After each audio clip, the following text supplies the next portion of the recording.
own your own cross.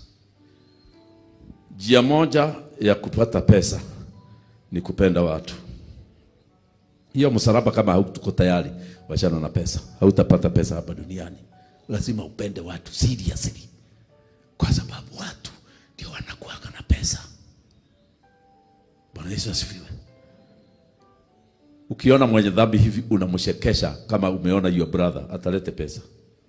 Wewe ukiona mwenye dhambi unalete sura inakaa kama mask.